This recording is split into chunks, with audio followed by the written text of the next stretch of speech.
Well, hello, and welcome to the the Gamereactor pre-show to the Nintendo Direct at E3 2021. What's going to be happening here is we're going to be pontificating and speculating and making our predictions for what we're going to be seeing in the show that is starting here in just about 30 minutes. Then we're going to come back and we are going to judge harshly what we just saw, and then go over to the 3-hour-long Treehouse, which is going to be showing some extended gameplay from some Switch titles that are coming up soon. So let's first invite in our, this time around, huge panel. Everybody wants to talk Nintendo, so let's say hello. And everybody hyped. Oh, this is embarrassing. David, I thought I told you this was my outfit for today.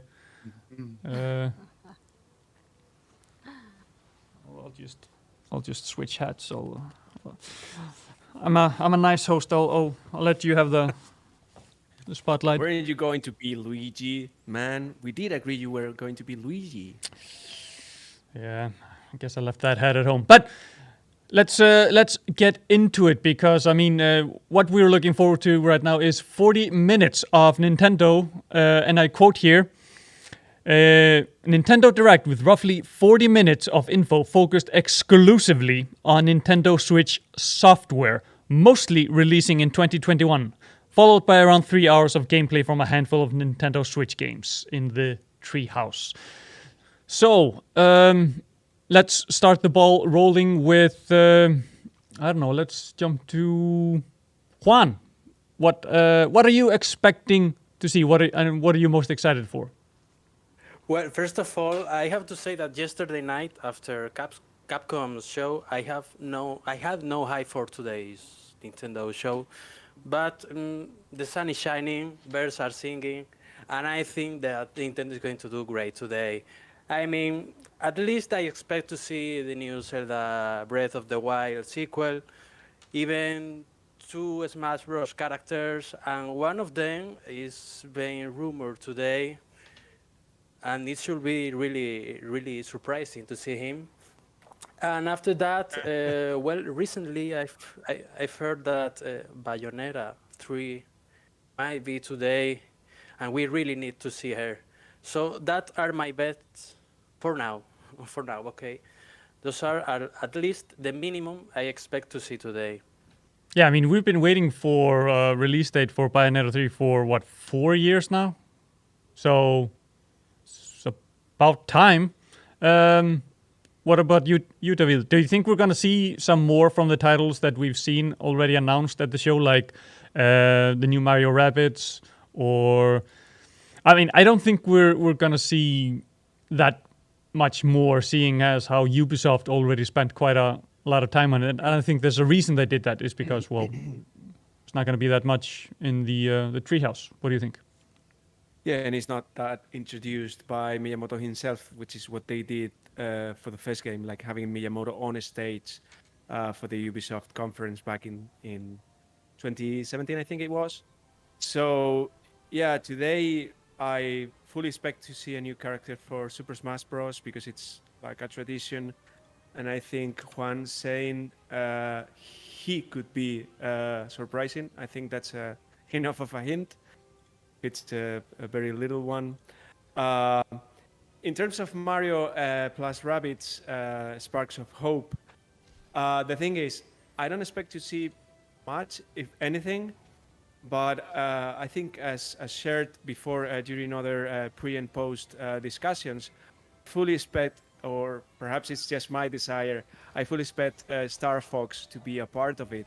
So I think that's a surprise they're gonna leave for later. They're gonna save for later.